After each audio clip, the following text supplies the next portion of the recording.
was sometime in year 6. I was growing up in the UK, and we had our mock exams, and I did so well. We did this English exam, and I was so excited because I got my grade back, and I don't know how the grade, I think it was like 80% or whatever it was, and I was so excited to go back home and tell my mum. And I got home, and I go, Mum, I got 80%. And she looked at me like, that's good, that's good. I found out my cousin got 85% because she's in the same year group as me. So because she got 85%, it's almost like my mum was like, it doesn't really matter. And I think this is something very much within our South Asian community. It's just comparison. It's constant like, oh, yeah, but beta, she did this, your cousin did this, why can't you do that? Or he did this. And it was just always that comparison, and 80% is still very good, but it wasn't better than the cousin. Because if I got 90%, sure, right, obviously it's a better grade anyway, but it would have been, my mum would have been happier. And this is something which a lot of you guys face. It's that constant comparison and being compared to your cousins and even your brother or your sister, whatever it is. And sometimes my mum would make excuses like they're just boys. Because so my cousins they had 2 daughters, and then it's me and my brother were twins. And it was like, they're just boys. Boys mess about. Boys just play around. They just play football. Girls sit down and get all the crayons out and colour. Guess that was the excuse. You see, there's a story, my friend.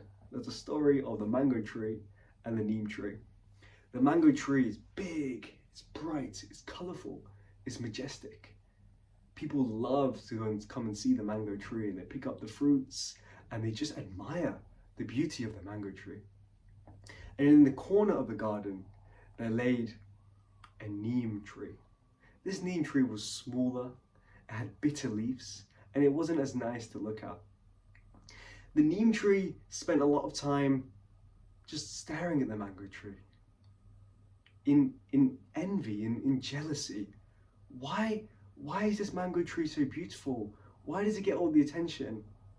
The neem tree knew why. It was bigger, it was more beautiful, it had mangoes which are delicious. People love mango trees.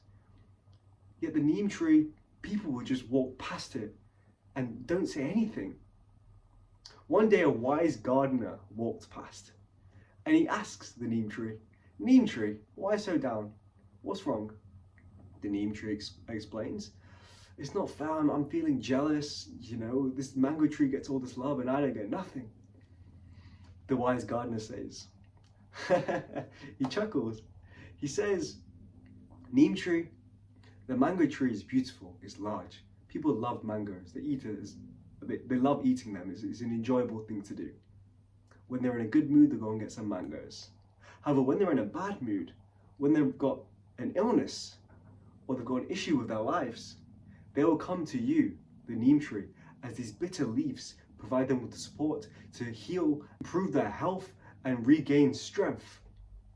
You see, you may not see it. Everyone goes towards the mango tree. But this neem tree, you, my friend, you, the neem tree, have values and strengths which can help people at certain positions and scenarios. What is the moral of this story? The moral of the story is that we're all very different. We all have different strengths. We all have different weaknesses. How is the mango tree doing during the winter? Can the mangoes help someone regain their health? Can it help them with illness? The neem tree can. Mango tree can't. So what am I saying here? We have different strengths, we have different weaknesses. And in reference to South Asians, there's doctors, there's engineers, there's lawyers, whatever. But there's also artists, there's content creators, there's digital media designers, whatever it is. These people are not different to these people. We've grown up in the South Asian community where it's almost like, be doctor, be lawyer, be engineer. What about being an artist? Do what you love. We all have different strengths and weaknesses. You do what you want to do.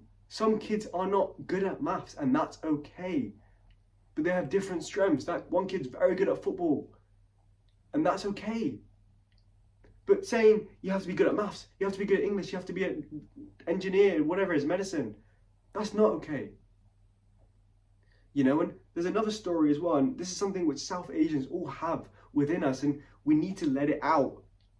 There's a story of the elephant and the rope. There's an elephant in a zoo. When it was born and it was growing up, there's a rope around its feet. The elephant stays there. It walks around. It tries to get out of the rope when it's young, but it can't get out because it's too strong for it. As the elephant grows, the same rope is still on its feet, on his legs. Elephants don't have feet. The elephant doesn't escape. One day a kid walks past with his father. The kid goes, "The elephant's so huge. Why doesn't it just walk past and get past the rope?" The father explains, "Son, you see, this elephant was born with this rope around its leg. As it's got older, it has the belief that it cannot escape." What's your belief right now? Do you believe you can escape from your parents' complaints? This lo kya kahenge, is that still going to be in your mind? Or are you going to get past that? What's your belief? Are you an elephant stuck on a rope that you can just escape easily? You have to beat these mental blocks and these beliefs in your mind. Because like I said in the previous video, if you haven't seen it already, go and watch this, the Baljit one. Your mindset, the only person who's against you is yourself. No one cares. Like, okay, sure, your mum, your parents, whatever, they're there. But other people, or these aunties, or these uncles, their opinion does not matter. The only opinion that matters is yourself. Ek zindagi aapke paas, you go and do what you want to do. And the only person stopping you is yourself. You can technically right now leave your job and start a business. You can do that, but you've got a rope over your leg. You're not willing to take the risk. You're not willing to transform yourself and lose weight or whatever it is. It's up to you to make that change. And are you going to make that change? That's up to you. Do not let these uncles dictate your life. And these aunties and all these people. They say, oh, don't do this. Don't do that. It's too dangerous. It's too scary. Don't invest in this. Don't get this coach or whatever it is. Why? Because they're scared for you. They do care about you. But you've got to let go of the rope. You've got to just go. Set yourself free and do things that you love. And not let these people dictate your life. Because if you do so, you'll end up with a life like them. To be different, you must do different things. If you do the same thing, if you go through the same system, school, uni, masters, whatever, you're going to be stuck like everyone else. You have to do different things. You have to think outside the box. And sure, you're going to let people down. People are going to ask you questions like, why are you doing this? Why? Because everyone's a white sheep. Everyone's doing the same thing. Because everyone's doing the same thing, they end up in the same situation. And most of them are not happy with their job. Most of them are not happy with their health. Because they follow the mainstream advice for everything.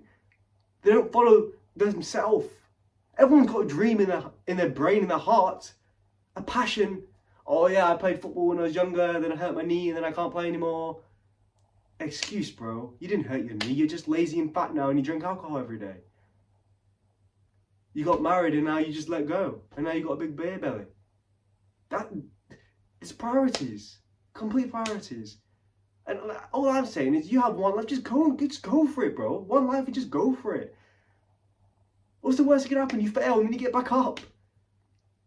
There's no successful person in the whole entire world who's just had a slope of going up, and wins. You lose. You're going to lose. You're going to get injured. You're going to fail. But then you get back up and you go again.